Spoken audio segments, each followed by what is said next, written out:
Hello বন্ধুরা, welcome to বাবিস kitchen. কেমন আছেন আপনারা? অনেক দিন পর আমি একটা ভিডিও শ্যুট করছি। মনে হলো যে এই রেসিপিটা একটু শেয়ার করি। এটা অ্যাকচুয়ালি মাটনের ওপর রেসিপিটা, কিন্তু আমি চিকেনে করেছি। মানে চিকেন আমরা করে থাকি, কারণ আমার ছেলে চিকেনটা বেশি প্রেফার করে, সেজন্য চিকেন দিয়ে এই রেসিপিটা করছি। আমরা এটা বাড়িতে বলে থাকি চিকেন চাপ। মাটন চাপে হয় রেসিপিটা, কিন্তু আমি চিকেনে করছি। লাগছে চিকেন লাগছে 500 মতো। আপনি 500 1 কেজি যেটা মনে হবে আপনাদের প্রয়োজন মতো নেবেন। আর তার জন্য মশলাটা একটু অন্য ধরনের মশলা লাগবে। সেটা হচ্ছে, মশলাটা দেখিয়ে দিই আপনাদেরকে ভালো করে। জিরে, ধনে, গোলমরিচ, রসুন, আদা, আর তার সাথে কিছু কাঁচা লঙ্কা। মানে জিরে যদি আমি 2 চামচ নিই, তাহলে ধনে 3 চামচ, মানে একটু বেশি।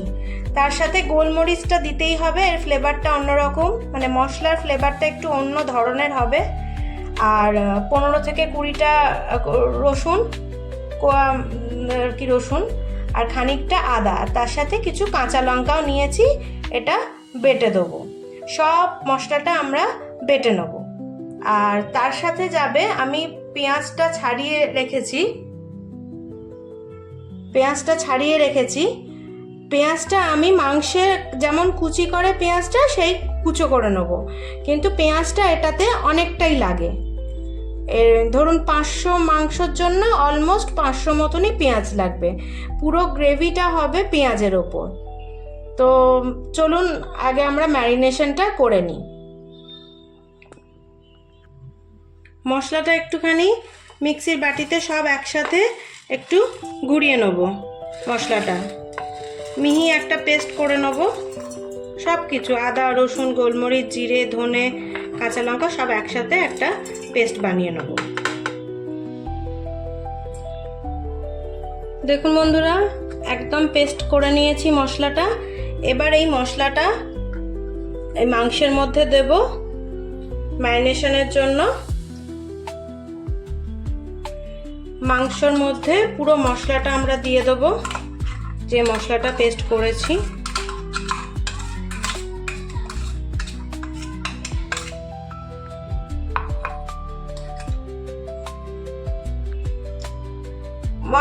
বাটা মশলাটা দিয়ে নিয়েছি এর মধ্যে। এবার একটুখানি স্বাদ অনুযায়ী লাল লঙ্কার গুঁড়ো দেবো।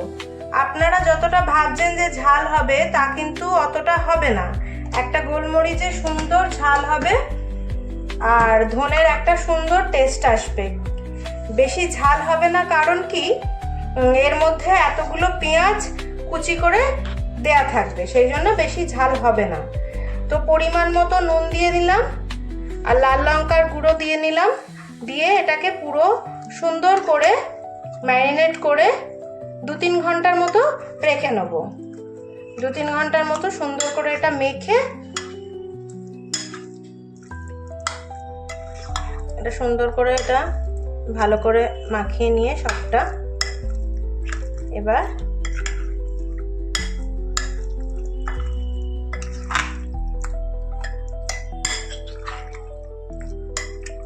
এটাকে সুন্দর করে মাখিয়ে নিয়ে এবার 2-3 ঘন্টার জন্য ফ্রিজেও রাখতে পারেন।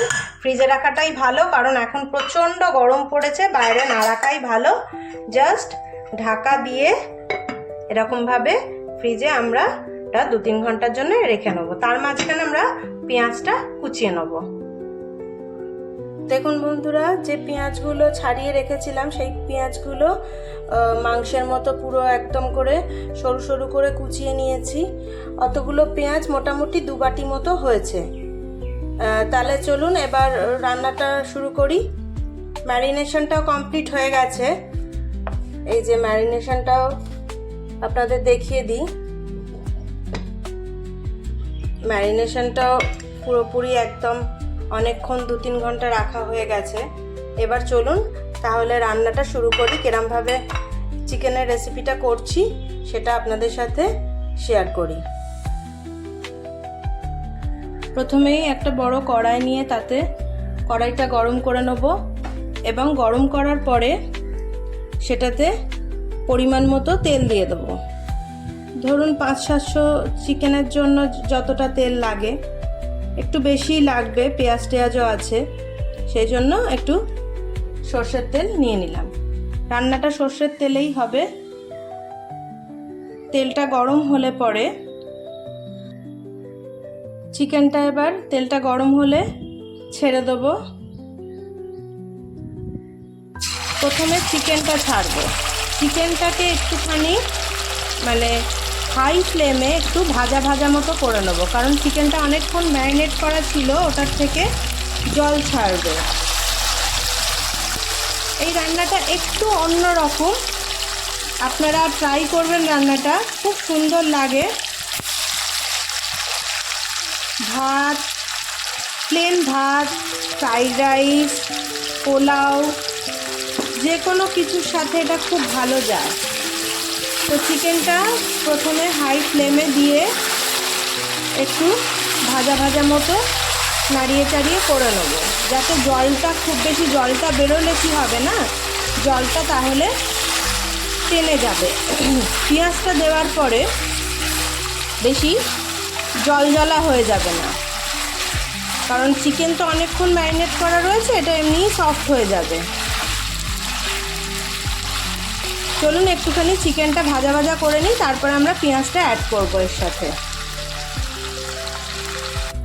দেখুন বন্ধুরা, চিকেনটা ভাজতে ভাজতে একটু জল ছেড়েছে। জলটা একটু মরলে তারপরে আমরা পেঁয়াজটা দেব। পেঁয়াজটা এখনই দেব না।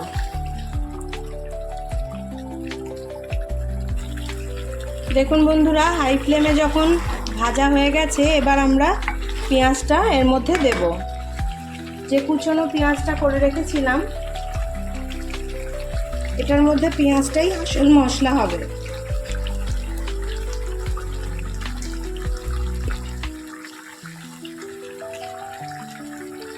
অল্প অল্প করে দিয়ে মেশাতে থাকবো।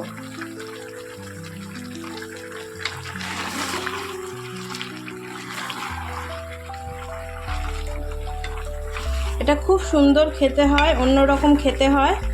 অবশ্যই বানাবেন। পছন্দ হলে আমাকে লিখে জানাবেন, কমেন্ট করবেন, শেয়ার করবেন। আর নতুন বন্ধুদের কাছে অনুরোধ রইল, তারা যেন চ্যানেলটা সাবস্ক্রাইব করে। সাবস্ক্রাইব করার সময় বেল আইকনটা প্রেস করে, যাতে আমি নতুন নতুন রান্না ছাড়লে তাদের কাছে পৌঁছে যায়। এরকমভাবে অল্প অল্প পেঁয়াজ দিয়ে দিয়ে এটার সাথে, চিকেনটার সাথে ভাজা ভাজা করে নিতে হবে।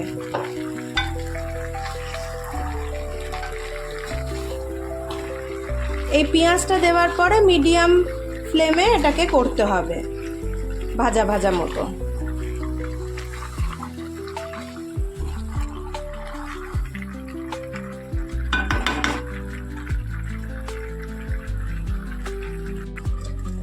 যখন ঢাকা দিয়ে দিয়ে একটু কষা হয়ে যাবে, তখন ঢাকাটা সরিয়ে, গলার অবস্থা খুবই খারাপ বন্ধুরা। এই ঠান্ডা গরম লেগে লেগে গলাটার এই অবস্থা হয়েছে। তাও তার মধ্যে একটু রান্না করছি বলে আপনাদের সাথে শেয়ার করছি রেসিপিটা। তো যখন এরকম পেঁয়াজটা নরম নরম হয়ে যাবে, তখন এই সময়তেই আমি একটু আমার ঘরে তৈরি করা গরম মশলা দিয়ে দেবো। আমি এই কষানোর সময় মশলাটা দিই, কারণ এর মধ্যে ফ্লেভারটা ঢুকে যাবে পুরো। আর এর মধ্যে কোনো জলও পড়বে না, হলুদও পড়বে না। এটা কষতে কষতে একদম কালচে কালচে একটা রং ধরবে। এই ম্যারিনেশনের জল, পেঁয়াজের জল, এতেই চিকেনটা পুরোপুরি সেদ্ধ হবে। এর মধ্যে কোনো এক্সট্রা জল দেওয়ার কোনো দরকার নেই। এরমভাবেই কষতে কষতে এটা পুরো কালচে কালচে একটা রং ধরবে, আর এর মধ্যে হলুদও যাবে না। আর একটু ঢাকা দিয়ে এটা কষা হোক।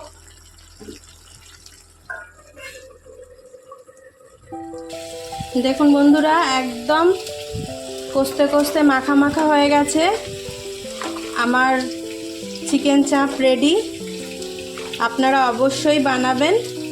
এটা আরেকটু কষলে, মানে কষাও যেতে পারে, কিন্তু যেহেতু ভাত, রুটি ফ্রাইড রাইস, পোলাও এসবের সাথে খাওয়ার জন্য একটু তো মানে গ্রেভিটা থাকবে, সেই জন্য এরকম মাখা মাখা অবস্থায় নামালেই খুব সুন্দর হবে এটা।